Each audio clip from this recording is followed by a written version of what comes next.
Jean-Louis, la zombification en Haïti a toujours fasciné et dérangé, et pourtant, elle reste un concept clé de notre culture. Elle n'est pas seulement une croyance populaire ou un phénomène surnaturel, mais elle a une dimension profonde dans la société haïtienne. Du point de vue philosophique, on pourrait dire qu'elle interroge l'identité, la liberté et la conscience. Un individu réduit à l'état de zombie, dans l'esprit de notre peuple, est à la fois mort et vivant, mais sans contrôle sur sa propre existence. Cela soulève la question fondamentale de l'autonomie de l'individu et de sa dignité humaine. Qu'en penses-tu ? C'est un point de vue intéressant, Boomba. Mais si l'on se place dans une perspective scientifique, la zombification en Haïti peut être interprétée autrement.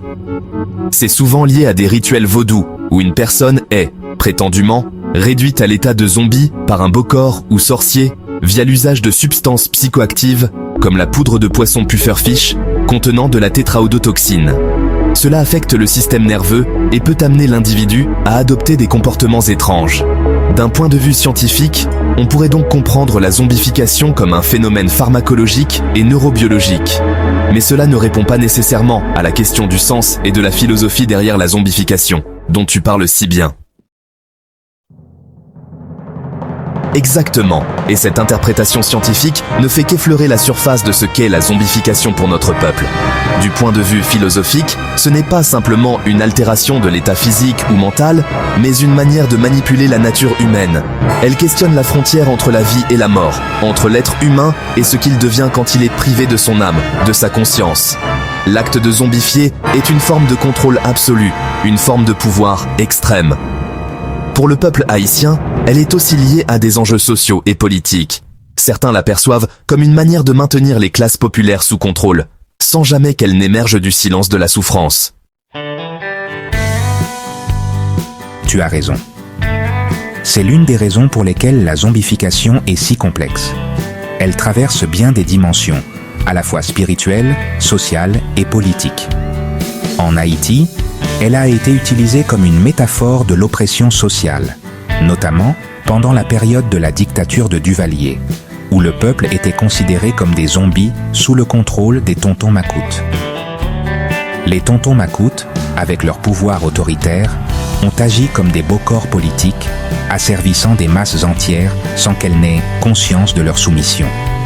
C'est là que la philosophie et la science se croisent à nouveau, car les deux disciplines peuvent nous éclairer sur la manière dont le corps humain et l'esprit peuvent être manipulés.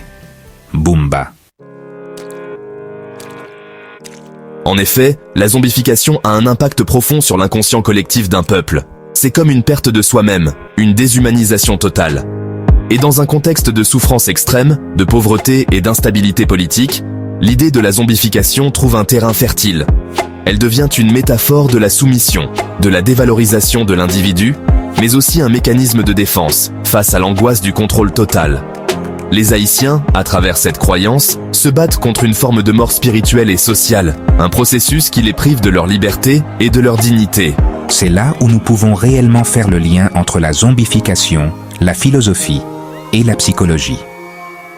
En étudiant ce phénomène, nous découvrons des formes profondes d'aliénation, de manipulation mentale et de contrôle social. L'aspect scientifique de la zombification, lié à la neurobiologie et aux substances qui affectent la perception de la réalité, est intéressant. Mais il faut aussi prendre en compte les effets psychologiques de cette croyance sur les individus et la société. Cela influe sur leur vision de la vie, sur leur résilience et sur leur lutte pour la liberté. Au fond, la zombification est à la fois une métaphore de l'oppression, mais aussi un mécanisme par lequel un peuple fait face à la réalité d'un système qui les déshumanise. Boomba. Oui, tu fais un lien crucial entre la résistance psychologique et la zombification. En analysant cette question sous l'angle de la psychologie sociale, on comprend mieux comment un peuple entier peut être influencé par des croyances collectives.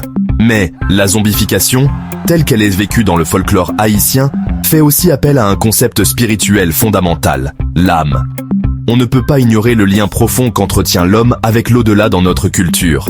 Les Haïtiens ne perçoivent pas simplement la zombification comme une altération corporelle, mais comme un processus où l'âme est séparée du corps. une mort avant la mort. La spiritualité va de pair avec cette analyse, et cela s'applique aussi bien dans les rituels vaudous que dans la manière dont le peuple fait face à ses souffrances. Tu soulèves un point crucial, la dimension spirituelle de la zombification. Il est évident qu'en Haïti, l'âme et le corps sont intrinsèquement liés dans l'expérience humaine. Dans cette optique, la science n'est pas en mesure de tout expliquer.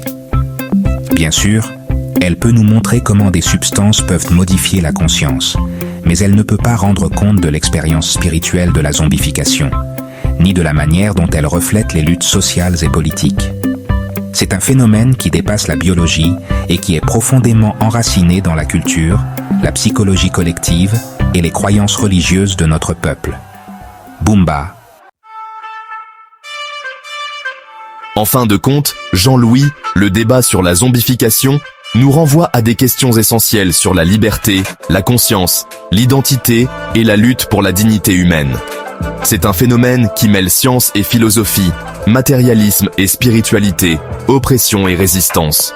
La zombification n'est pas qu'un mythe, c'est un miroir dans lequel se reflètent les peurs et les espoirs du peuple haïtien, une réflexion sur notre relation avec le pouvoir, la société et notre humanité. C'est un sujet qui nous invite à aller au-delà de l'apparence, pour comprendre les mécanismes qui façonnent nos vies et nos esprits. Je suis d'accord, Bumba. La zombification est à la fois un symbole et un phénomène réel, qui nous permet d'explorer des dimensions profondes de la condition humaine, surtout dans un contexte social et politique aussi complexe que celui d'Haïti. Elle nous pousse à repenser notre rapport à la liberté, à la dignité et à l'autonomie individuelle. Au-delà de la science et de la philosophie, c'est une réflexion sur ce que signifie être humain dans un monde qui parfois tente de nous déshumaniser. Fin du débat.